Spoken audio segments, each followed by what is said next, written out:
अब हम प्रशांत किशोर के बारे में कुछ राजनीतिक रोचक बातें करेंगे। ठीक है।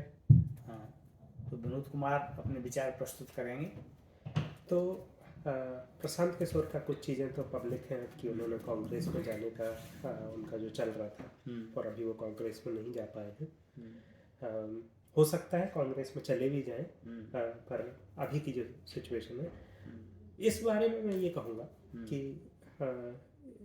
इसमें नुकसान सबसे बड़ा किसका हुआ है, इस पे मैं थोड़ी सी नज़र डालना चाहूँगा। तो मेरे हिसाब से सबसे बड़ा नुकसान कांग्रेस का हुआ है। प्रशांत किशोर का तो ठीक है, उनका जो काम चल रहा था नहीं चल रहा था वो अपना चलता रहेगा उनका। पर कांग्रेस को जो सबसे बड़ा नुकसान हुआ है वो आज की तारीख में चलो मान लेते हैं कि प्रशांत किशोर ने जो भी स्ट्रेटजी बनाई थी वो कांग्रेस को दे दी है।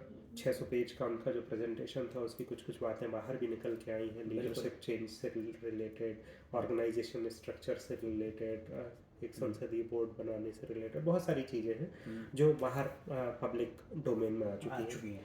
पर मैं जो बात कहना चाह रहा हूँ कि इससे नुकसान कांग्रेस को इसलिए हुआ है क्योंकि जो एग्जीक्यूशन वाली बात है, जो उस प्लान को जो एग्जीक्यूट करना था वो कांग्रेस के लिए प्रशांत किशोर के होने से पॉसिबल था।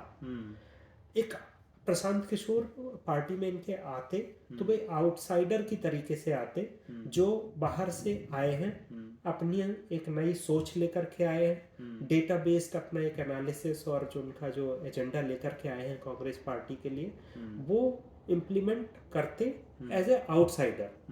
तो उसके लिए क्या होता है कि कई बार लीडरशिप को एक लीवर मिल जाता है कांग्रेस की लीडरशिप को कि चलो हमने आप सबसे पूछ के प्रशांत किशोर को लेकर के आए, अब ये हमारा एजेंडा है, हम इसको इम्प्लीमेंट करेंगे। अब प्रशांत किशोर ही नहीं है तो कैसे इम्प्लीमेंट करेंगे। बिल्कुल, क्योंकि कांग्रेस पार्टी के अंदर सबसे बड़ी समस्या है जो एक इनर्शिया है, जो एक बहुत बड़ी ऑर्गेनाइजेशन या एक 100 साल से ऊपर की पार्टी के अंदर जो एक इनर्शिया डेवलप हो चुका है कि उसमें चेंज नहीं हो रहा है, उसमें एनर्जी लाने की जरूरत है। तो वो जो चेंज है वो अंदर से कोई नहीं कर पाएगा, बहुत मुश्किल है, कर भी पाए तो बहुत मुश्किल है।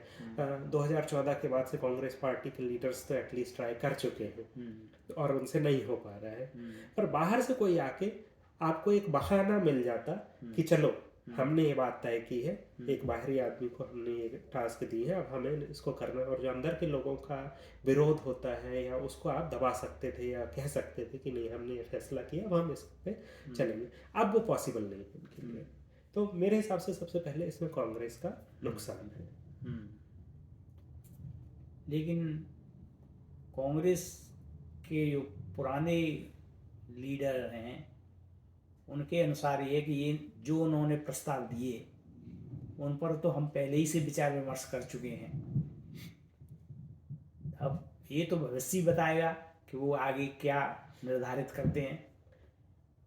तो मैं इस बात को इस तरीके से कहना चाहूँगा कि बातें तो सबको पता है, खासकर हिंदुस्तान के अंदर तो हर आदमी पॉलिटिक्स के बारे में बहुत ज्ञानी होता है। कांग्रेस में मैं ये नहीं कहूँगा कि ऐसी कोई प्रशांत किशोर बात लेकर के आए हैं जो नहीं पता होगी या उनके लीडर्स में नहीं डिस्कस की होगी। हो सकता है, बहुत पॉसिबल है।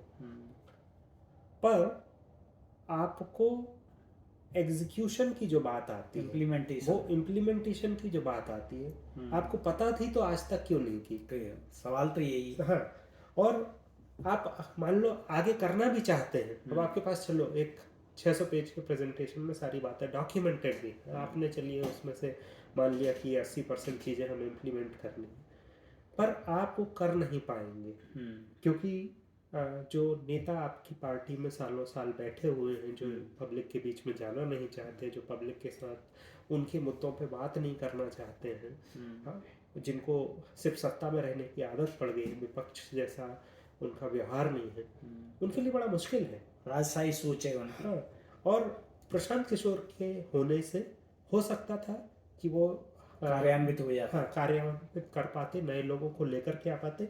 जैसे मैं कहूँगा कि जो अभी कांग्रेस में उनका जो युवा मोर्चे का अध्यक्ष है श्रीनिवासन, आई थिंक, बिल्कुल he is a fantastic leader. Okay, बहुत बढ़िया काम कर रहा है वो अपने लेवल पे। अब एक नेता से तो खैर कुछ नहीं होगा, और वो भी छोटे लेवल पे है, कोई युवा कांग्रेस कोई बड़ी शक्ति नहीं है देश में। सारे संगठन में आमूलचूल परिवर्तन की आवश्यकता है। ऐसे लोग यदि आपकी कांग्रेस पार्टी में आ जाए तो ही परिवर्तन हो सकता है, और देश के लिए अच्छा है। तो पार्टियां अच्छा सोचें तो अच्छी बात है। चलो, इस विवेचना को यहीं समाप्त करते हैं और आगे फिर करते रहेंगे वर्णन। तो देखते हैं प्रशांत किशोर का अगला कदम क्या होगा कांग्रेस के बाहर जाके, क्योंकि उन्होंने कहा था 2 तारीख को वो बताएंगे, तो उनको दर्शकों लाइक करें और सब्सक्राइब करें। धन्यवाद।